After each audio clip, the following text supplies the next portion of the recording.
XXXTentacion Bad Vibes Forever album review. I'm gonna say this starting the video. This is not a good album, and this is obviously not X's fault. This is a blatant disrespect from the label.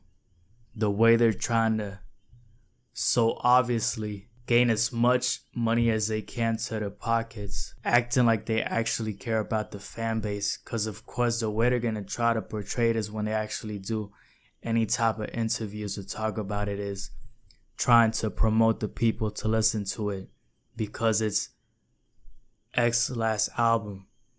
But it's blatantly obvious they're trying to actually gain as much money as they can to their pockets by releasing a 25-track album, 57 minutes long, that has little to practically no substance of the artist that the album is of. And it's so blatantly obvious and disrespectful, the fact that they actually do this and act like they care.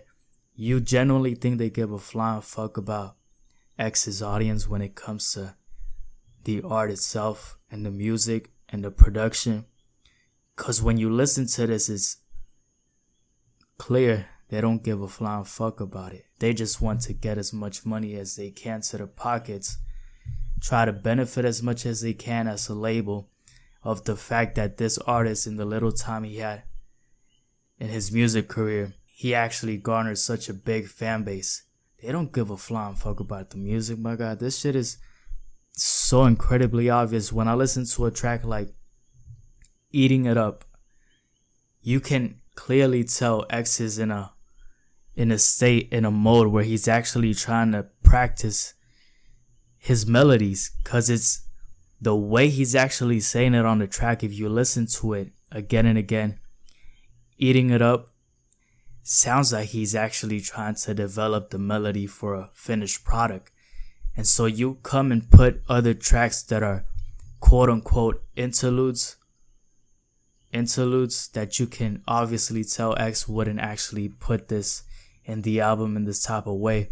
But since you as the label think to yourself, hey listen, we have the voice of X for this amount of like probably 30 seconds or even less than that, let's try to extend it and put a loop so that it can actually be a track that we add to the final project, so we can actually stack up as much tracks as we possibly can and gain as much streaming numbers as we possibly can, because it's going to benefit our pockets, and it's not actually going to benefit the fan base that generally cares about how this last music is going to listen. But it's just like pathetic the way people just try to benefit in this type of way from an audience that is not stupid. Like, we're not fucking stupid about this shit. So when we actually think about something like this, the way a person passes and they just try to get the gains for themselves, a label, the music industry, I genuinely hope this doesn't happen to Juice WRLD,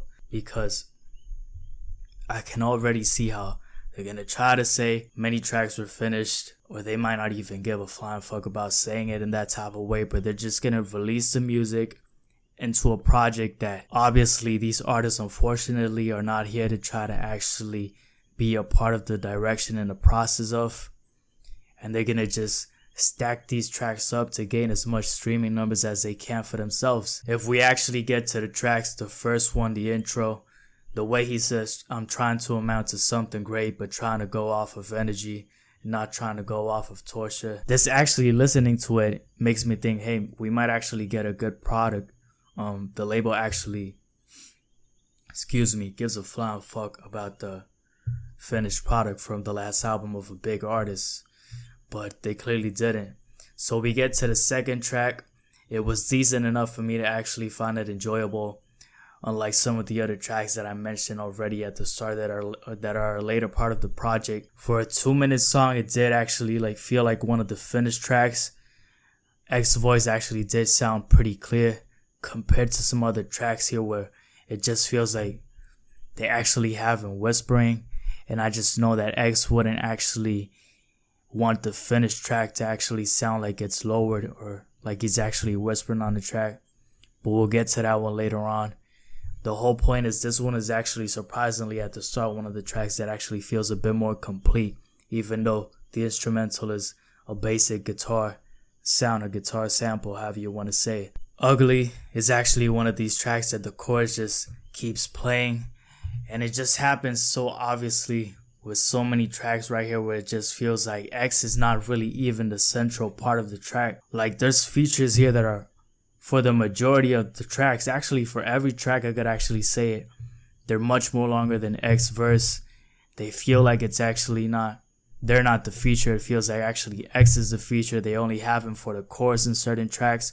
And when they actually do a quote unquote interlude, or they do a track where they just keep replaying the chorus, it's so obvious they tried to actually do this as a loop so they could actually put another track right there and make it a 25 track album and just actually make it for the streaming numbers and for themselves and for the label. Better Vibes Forever was actually one of the decent attempts because you could tell that Trippie Redd and PNB Rock are people that actually care about the final tracks that are going to be released from the next project, so they're going to actually try to do a decent job of actually making it fit with what they have to work with on the part of X and his part of the track.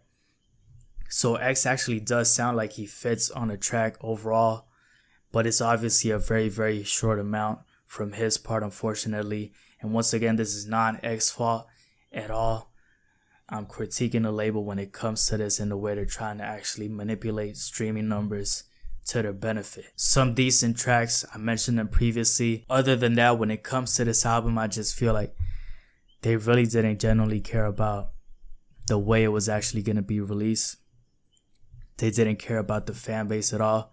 They didn't care about anything else but trying to fit their pockets with more money by getting streaming numbers with 25 tracks on an album that doesn't even have much substance of the artist the album is from. Some of the good tracks were actually the most unexpected when it came to the Caribbean type of flow, because he was actually with that track on tour with Tory and with Stefflon Don, if I'm not mistaken, is the name of the other artist as well for the other Caribbean track.